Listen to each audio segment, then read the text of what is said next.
ఈ ప్రపంచంలో తండ్రి కూతుళ్ల అనుబంధం ఎంతో గొప్పది. ఆడపిల్ల తన తల్లితో కన్నా తండ్రికే ఎక్కువగా కనెక్ట్ అవుతుంది. తండ్రి కూడా కూతురు ముద్దుగా ఏ పని చేసినా ఆనందపడతాడు. ఒక్కోసారి బాధ పెట్టినా దాన్ని కూడా భరిస్తాడు. ఏం చేసినా నా కూతురే అని అన్ని భరిస్తూ ఆమెను కంటికి రెప్పలా కాపాడతాడు. అయితే అదే కూతురు తప్పు చేస్తుంది అని తెలిస్తే ఓ టీచర్లా ఆమె తప్పును సరిదిద్దుతాడు. సేమ్ ఇక్కడ ఓ టీచర్ కూడా అదే పని చేశాడు. కానీ తలరాత మాత్రం ఆయన్ని వెక్కిరించింది. విచిత్రం ఏంటంటే కొన్ని వందల వేల మందికి పాఠాలు చెప్పి వాళ్లను మంచి దారిలో పెట్టిన ఆ తండ్రి కూతుర్ని దారిలో పెట్టబోయి కైలాసానికి పోయాడు. మరియప్ప వయసు 47 సంవత్సరాలు. ఇతను కర్ణాటక తుమకూరు జిల్లా కలియంజయ్యన్ అనే గ్రామంలో ఉంటున్నాడు. ఈ మరియప్ప మోడూరు స్కూల్లో గెస్ట్ టీచర్ గా పనిచేస్తున్నాడు.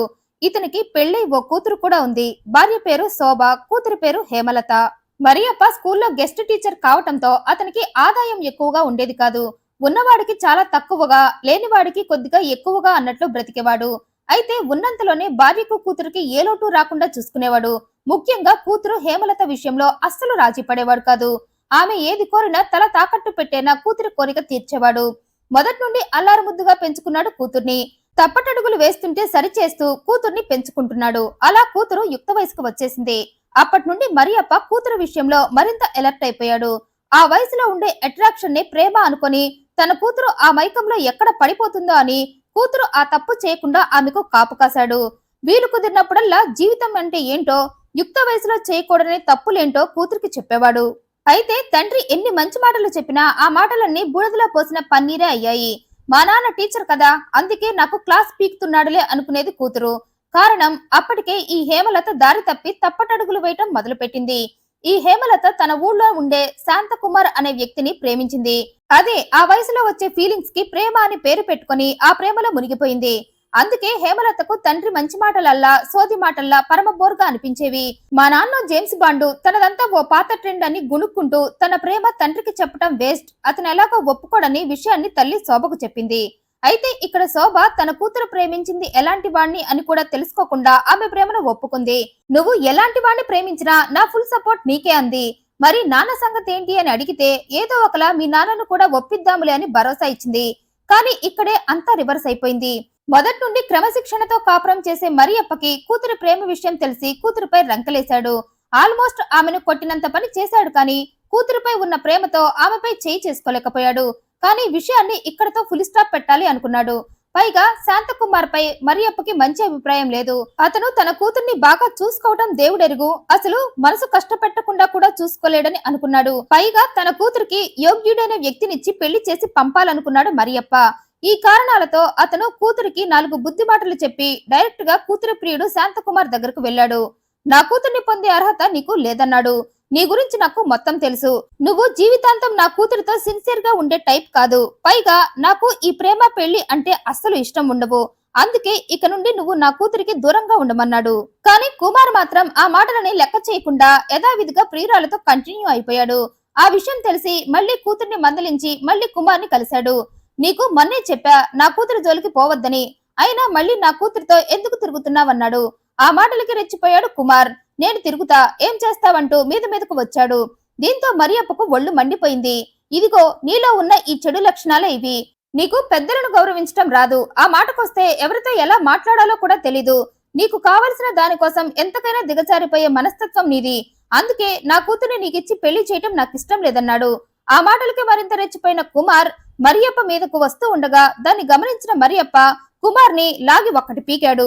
కుమార్ చెంప చెల్లుమనిపించి మళ్లీ నా కూతురు జోలికి వస్తే ఇంతకన్నా గట్టిగా బుద్ధి చెప్తానని చెప్పి వెళ్లిపోయాడు. అయితే ఇక్కడే మరియప్ప తనకు తెలియకుండానే తనకొక శత్రువుని తయారు చేసుకున్నాడు. ఎప్పుడైతే మరియప్ప తనని కొట్టాడో అప్పుడే ఈ కుమార్ అతనిపై పగబట్టాడు. దాన్ని అవమానంగా ఫీల్ అయ్యి రోజంతా అదే ఆలోచిస్తూ ఫైనల్ గా మరియప్పను చంపేస్తేనే తన పగ తీరుతుందనుకున్నాడు. చెంపదెబ్బకి చావు దెబ్బే సరైన శిక్ష అనుకున్నాడు. పైగా మరియప్పను చంపేస్తే తన లైన్ క్లియర్ అయిపోతుంది అనుకున్నాడు. ఎలాగో హేమలత తల్లి శోభ తమ ప్రేమను ఒప్పుకుంది కాబట్టి అడ్డుగా ఉన్న మరియప్పను చంపితే తన పగ తీరడంతో పాటు అతని కూతురు కూడా తనకే సొంతం అవుతుంది అనుకున్నాడు. అయితే అప్పటికే తండ్రి తన ప్రియుడిని కొట్టిన విషయం తెలుసుకున్న హేమలత ప్రియుడి దగ్గరకు వచ్చింది. అతనికి నచ్చజెప్పబోతూ ఉండగా ఇంకా రెచ్చిపోయాడు కుమార్. మీ నాన్న చేసిన అవమానం నేను భరించలేను, అందుకే మీ నాన్నని చంపేద్దాం అనుకుంటున్నా. అలా చేస్తే మీ నాన్న అడ్డు కూడా పోతుంది కాబట్టి తర్వాత మనం పెళ్లి కూడా చేసుకోవచ్చన్నాడు. అయితే ఇక్కడ కన్న తండ్రిని చంపుతాను అంటే మనసున్న ఏ కూతురైనా ఆ పనికి ఒప్పుకోదు. కానీ ఇక్కడ హేమలత తన మనసులో ఉన్న తండ్రి స్థానాన్ని, అతని మీద ఉన్న ప్రేమని ప్రియుడి ప్రేమతో బయటకు నెట్టేసి అతని పగకు ఆర్జం పోసింది. నీ అవమానం నాకు కూడా అవమానమే. నా తండ్రి నిన్ను అవమానించాడు అంటే ఇండైరెక్ట్ గా నా ప్రేమని నన్ను కూడా అవమానించినట్లే. సో నా తండ్రి చేసిన తప్పుకి చావే సరైన శిక్ష అని ప్రియుడికి సపోర్ట్ చేసింది. అయితే ఇక్కడ ఇంకో ట్విస్ట్ ఏంటంటే కాబోయే అల్లుడు కూతురు తన భర్తను చంపాలి అనుకుంటున్నారు అని తెలిసి దానికి తల్లి అడ్డు పడాల్సింది పోయి వారికి ఫుల్ గా సపోర్ట్ చేస్తానంది. నీ ప్రేమకు అడ్డొచ్చే నీ తండ్రి నాకు అవసరం లేదంది. మరి మనసులో ఆ ఒక్క కారణమే పెట్టుకుందో లేక పెద్దగా సంపాదించలేని మొగుడు ఉంటే ఏంటి పోతే ఏంటి అని కూడా అనుకుందో కానీ మొత్తానికి భర్తని చంపటంలో కూతురికి కాబోయే అల్లుడికి సాయం చేస్తానంది. పైగా ఈ తల్లి కూతుళ్లే మరియప్పని చంపటానికి మనుషులను రెడీ చెయ్యి, ఈ హత్య చేయడానికి కావలసిన డబ్బు మేమే ఇస్తామని కుమార్ కి బంపర్ ఆఫర్ ఇచ్చారు. ఆ ఆఫర్ విన్న కుమార్ ఆగుతాడా? వెంటనే పనిలో దిగాడు. ఎవరో కిరాయి రౌడీలని కాంటాక్ట్ అవ్వటం ఎందుకు, నా ఫ్రెండ్సే ఉన్నారు కదా అని తన ఫ్రెండ్స్ లో క్లోజ్ ఫ్రెండ్స్ అయిన 5గురికి కాల్ చేసి విషయం మొత్తం చెప్పాడు. మరియప్పను చంపటంలో తనకు సాయం చేస్తే డబ్బిస్తారని ఆశ పెట్టడంతో వారు ఆ పనికి ఒప్పుకున్నారు. అందరూ కలిసి ఫిబ్రవరి 9న మరియప్పను పైకి పంపే ఏర్పాట్లు చేశారు. ఆ రోజు మరియప్ప అమావాస్య పూజ కోసం గుడికి వెళ్తాడని ఈ తల్లి కూతుళ్లు ముందే కుమార్ కి ఇన్ఫర్మేషన్ ఇచ్చారు. తిరిగి వచ్చేసరికి రాత్రి అవుతుందని ఆ టైంలో అతన్ని వేసేయమన్నారు. పైగా మరియప్ప ప్రతి స్టెప్ నీకు ఇన్ఫర్మేషన్ ఇస్తామన్నారు. అన్నట్లుగానే ఫిబ్రవరి 9న సాయంత్రం టైంలో మరియప్ప పూజల కోసం గుడికి వెళ్ళాడు. అతను గుడికి వెళ్లగానే ప్రియురాలు ప్రియుడికి ఇన్ఫర్మేషన్ ఇచ్చింది. తిరిగి 8 తర్వాత ఇంటికి బయలుదేరతాడు. నా తండ్రి వచ్చే వీధంతా నిర్మానుష్య ప్రాంతమే, పైగా పొలాలు కూడా ఉన్నాయి. సో అతని కథ అక్కడే ముగించేయమంది. అయితే తన చావుకి ఇటు భార్య అటు కూతురు ఆమె ప్రియుడు సన్నాహాలు చేస్తున్నారని తెలియక మరియప్ప గుడికి వెళ్ళాడు. రాత్రి 8 తర్వాత పూజలు ముగించుకొని బైక్ పై ఇంటికి వస్తున్నాడు. ఈలోగా ఈ తల్లి కూతుళ్లు కుమార్ ని అలర్ట్ చేయాలనుకున్నారు. అందులో భాగంగానే ఓసారి తల్లి మరోసారి కూతురు మరియప్పకు ఫోన్ చేసి నాన్న ఎక్కడున్నావంటూ అతను ఎక్కడ ఉన్నాడా అన్న ఇన్ఫర్మేషన్ తెలుసుకుంటూ అదంతా కుమార్ కి చేరవేశారు. ఆ ఇన్ఫర్మేషన్ తో కుమార్ మరియప్ప వచ్చే దారిలో తన ఫ్రెండ్స్ తో కలిసి కాపు కాశాడు. అతను ఆ దారిలో వస్తూ ఉండగా బండిని అడ్డగించి అతని కళ్ళల్లో కారం కొట్టి మరియప్పపై దాడి చేయడం మొదలు పెట్టారు. దీంతో కష్టమైన తన ప్రాణాలను రక్షించుకోవాలని కళ్ళు మండుతున్న మరియప్ప ప్రాణాల కోసం పరుగులు తీస్తూ పక్కనే ఉన్న పొలంలోకి వెళ్లాడు. దీంతో ఆ 5గురు కూడా అతన్ని తరుముకుంటూ మరియప్పను వెంటాడి మరి అతన్ని నరికి చంపేశారు. చంపాక శవాన్ని అక్కడే పడేసిపోయారు. అలా తెల్లవారింది. అది జనవరి 10. పొలానికి వచ్చిన వారు మరియప్ప శవాన్ని చూసి విషయాన్ని పోలీసులకు చెప్పారు. ఘటనా స్థలానికి వచ్చి శవాన్ని హ్యాండ్ ఓవర్ చేసుకున్న పోలీసులు విషయాన్ని మరియప్ప భార్య శోభకు చెప్పారు. అప్పటికే తండ్రి మరణ వార్త పోలీసుల నోటి నుండి ఎప్పుడెప్పుడు వినాలా అని ఆతృతగా ఎదురు చూస్తున్నారు ఈ తల్లి కూతుళ్లు. వారు మరియప్ప చనిపోయాడని చెప్పగానే మనసులోనే బ్రేక్ డాన్సులు వేస్తూ పైకి మాత్రం బ్రేకులు లేని బండిలా రివ్వుమంటూ వెళ్లి మరియప్ప శవం దగ్గర వాలిపోయారు. అతని శవాన్ని చూసి ఏడుపు రాకపోయినా దాన్ని బెదిరించి మరీ ఏడ్చారిద్దరు.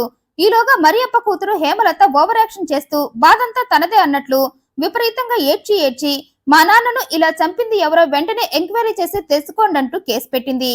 రంగంలోకి దిగిన పోలీసులు మరియప్ప గురించి అన్ని రకాలుగా ఎంక్వైరీ చేశారు. మరోపక్క కూతురు హేమలత గురించి కూడా ఆరా తీయగా ఆమె ప్రేమ విషయం, తండ్రితో అయిన గొడవ అన్ని తెలిసాయి. పైగా మరియప్ప కూతురు ప్రియుడిని కొట్టిన విషయం కూడా తెలియటంతో మరియప్ప హత్యకు అతని కూతురు ఆమె ప్రియుడికి సంబంధం ఉందేమో అని హేమలతను కుమార్ని పట్టుకుని విచారించగా వారి విచారణలో నిజాలన్నీ బయటకు వచ్చాయి. పైగా మరియప్ప భార్య శోభ కూడా భర్త చావుకి సాయం చేసిందని తెలిసి ఆశ్చర్యపోయారు.